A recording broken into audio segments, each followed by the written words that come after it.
Okay, here's the case in a nutshell. There were three wills, 2002, 2004, 2005.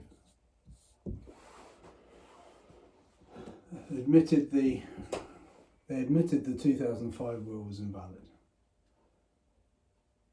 The 2002 will was before marriage, so invalid. The 2004 will, 12th October 2004. Okay. So this is the wills of my dad, Graham Sheppard. Okay. So the 12th of October 2004, I went to see my dad in the afternoon at 3 p.m. at my Uncle Norrie's in Hersham. Then I went to college in the evening. Dad was there with Uncle Norrie. So later on it transpired that it was key in the case. So Margaret said that Dad was with her in Teignmouth here and drove up the A303 with her. But I saw Dad in the afternoon and she was up on her way at the A303. And why it's so important is that she'd taken the will to her parents, the same as she did later with the 2005 will, to get them to sign it. That time, Dad was in hospital. This time, he'd gone up to Inkpen, his property in Berkshire, to mow the grass, hired a tractor mower in Hungerford. And then that was on the 11th, and the next day he got the train and he went to Hersham, and that's why he was there before Margaret. The reason he'd gone there is that was the original plan, but Margaret hung back because their British Airways tickets to Rome hadn't arrived.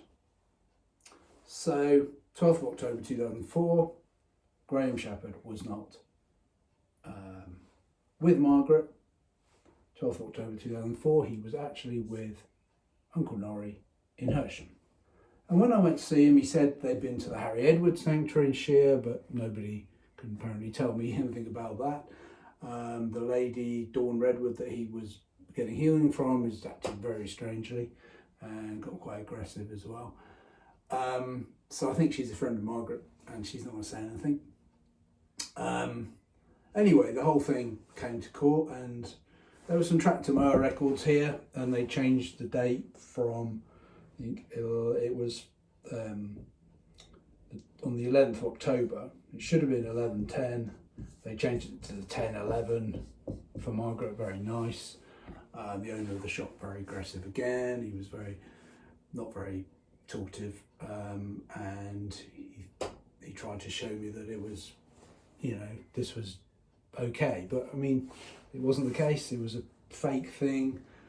He had created a problem really for me because I knew it was the 11th of October he hired the tractor mower, but he put it into November. But then when I looked at that date, they'd been to Dublin then.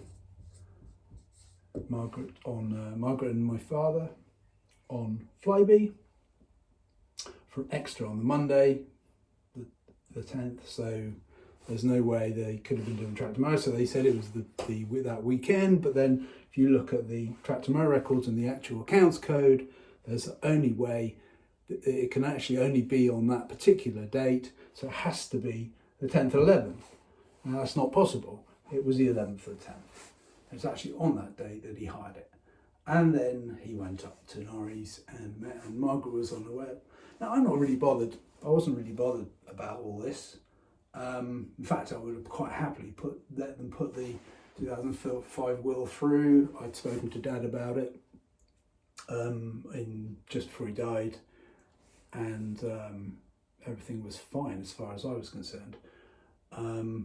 But we realised when my father died, they said, okay, Margaret said, it's invalid, the will, but under the previous wills you're going to receive a lot less, and she was quite threatening.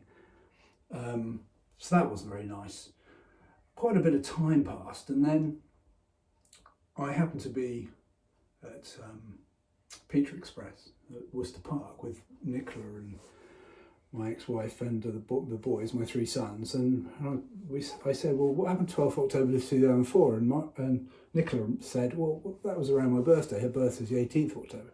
She said, well, that was when your dad came back from Rome before Margaret, which we know, and he called in and he said Margaret had left my birthday card on the kitchen table in Teignmouth. And that's when we remembered.